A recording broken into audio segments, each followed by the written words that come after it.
How did Chandler deal with this onslaught of submissions and end up finding himself a last-second submission of his own? Let's understand the fight. Jumping into the start of the match, Ferreira and Chandler are going to take some time hand-fighting before launching into non-stop attacks for the rest of the match. Johnson goes for a double leg. He does a good job of keeping himself safe from guillotines by keeping his head in the center of Ferreira's chest. But Ferreira gets the better of the exchange by sprawling his hips away, allowing him to attack this front headlock position. Ferreira immediately attacks an anaconda choke, and there are two things you need to look for when finishing an anaconda. First is making sure you get their arm up above their head, so that their own shoulder is applying pressure to one side of their neck. You can see in this clip, whenever Liam's arm is down, there is plenty of space for him to be able to breathe. But as soon as Nicky Rod gets the arm above Liam's head, the tap has to come instantly. The second thing is making sure that you have a bend in your opponent's neck by bringing your hips closer to theirs. The more parallel you are, the less tight the choke is, and Chandler knows this. That's why he uses this hand to block Ferreira from closing that distance between their hips. Because of this, he is able to keep surviving, even with this arm trapped above his head. And as Ferreira tries to bring those hips in again, Chandler desperately fights to get back to parallel. Despite all of this defense, Ferreira continues squeezing and chasing the finish, which is going to expend a lot of energy. Chandler's window to escape ends up coming when he gets up to a foot. Ferreira looks to step over and attack the far arm, but Chandler is able to extract it. Back from neutral, Chandler attempts a flying triangle entry, but Ferreira does really well to block this leg of Chandler's, and ultimately dump him off to come on top. After some time working to pass, Ferreira attempts this creative leg entry by trying to slide his knee through this space, but Chandler addresses this by pushing Ferreira's knee back to stop him from freeing his foot.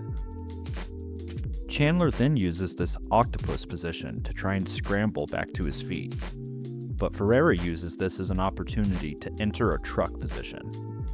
Since his shin is not well positioned for the typical calf slicer from here, Ferreira opts to go for this footlock. By pulling on Chandler's toes, Ferreira is putting rotational force into both the ankle and knee of Chandler. Chandler is able to extend his leg enough that he's able to stay safe while he works to strip the grips on his foot. But as soon as his foot comes out, he's in danger of having his back taken, so he immediately turns away, and as Ferreira comes up to chase, the position is now pretty neutral as Chandler has a route to Ferreira's back as well. As Chandler attempts to circle around, Ferreira throws in a guillotine, which causes Chandler to drop to the mat.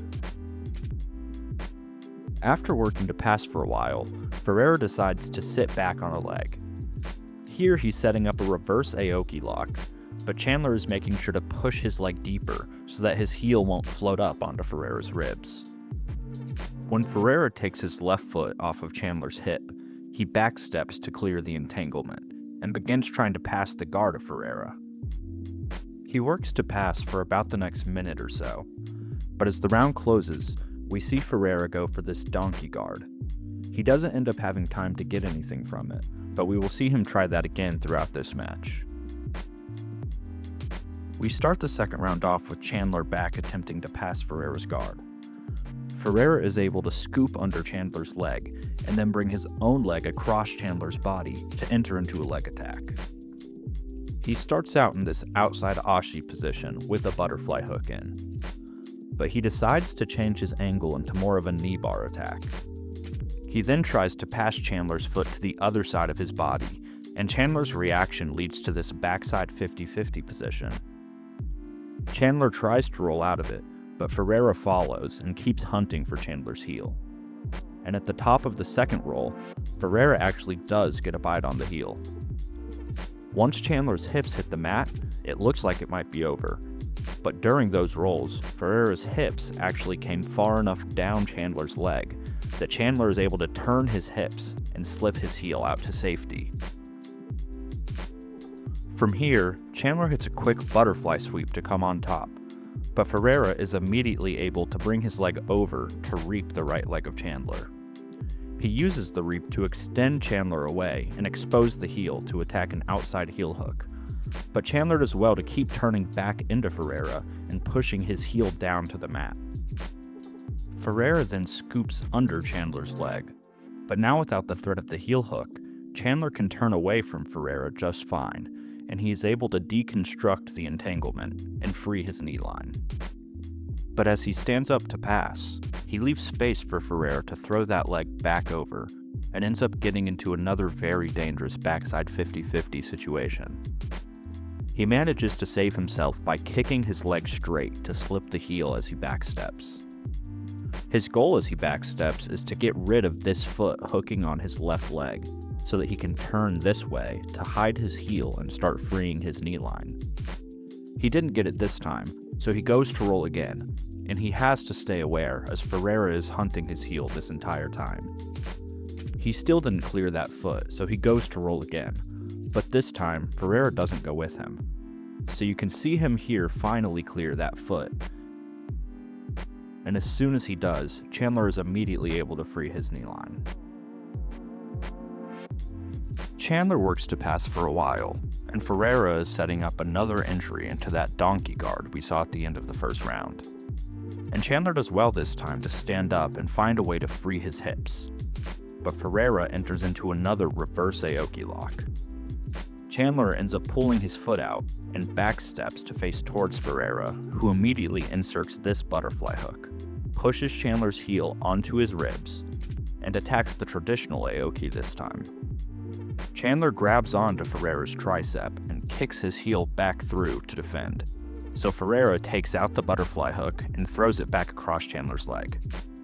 Chandler ends up choosing to disengage and reapproach to try and pass again. The round ends without too much else happening, but we get an interesting moment between rounds, as Ferreira tells his corner,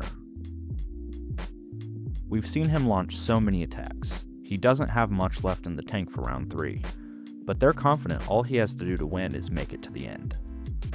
Getting into the final round, Chandler comes out with a very clean foot sweep, but Ferreira gets straight to work trying to enter the legs of Chandler, and then uses that to come up on top. Ferreira is now probably right where he needs to be. He's on top, working his passing. It's a great position to be in to coast out some time, knowing that he and his corner believe that he's up 2 rounds. But he ends up making his first major mistake of the round.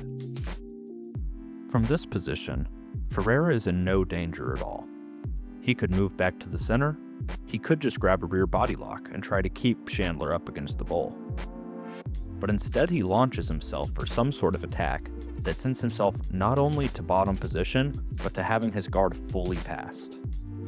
Ferreira does eventually recover his guard and find his way to a leg entanglement. Some of the fatigue is showing though, as he is much less active in this entanglement, and Chandler is even able to launch a toe hold attempt that Ferreira had to spin with to defend, which allowed Chandler to get out of the leg entanglement and back to passing. This is another situation where Ferreira is maybe overexposing himself when he doesn't need to.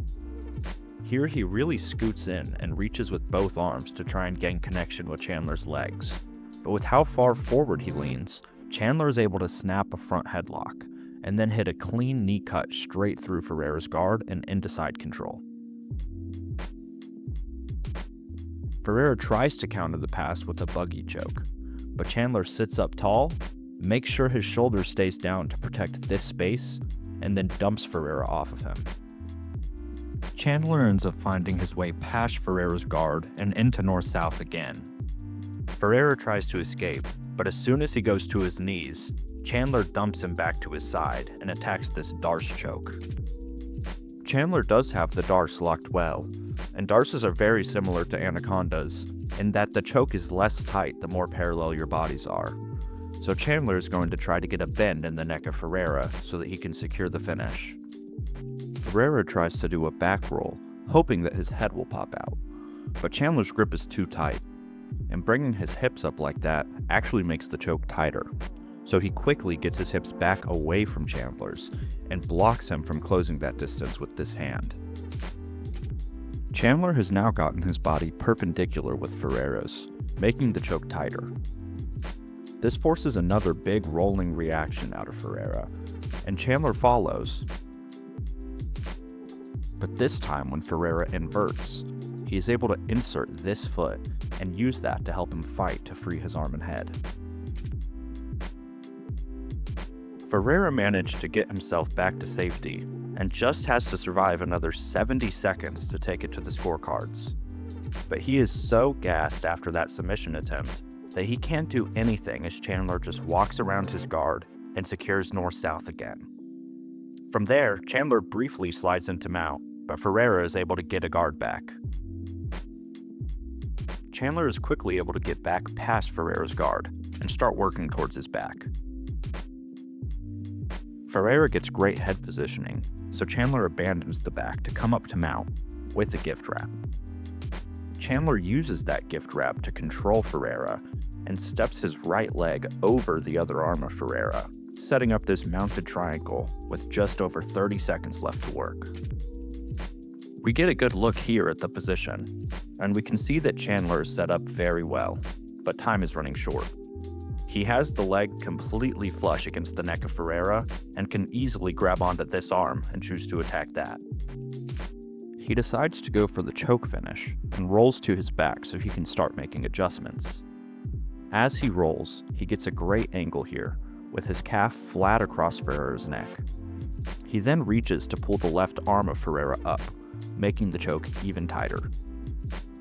Ferreira fights to get the arm back as time is expiring, but Chandler ends up switching to one hand pulling down on Ferreira's head and the other pulling up on his arm.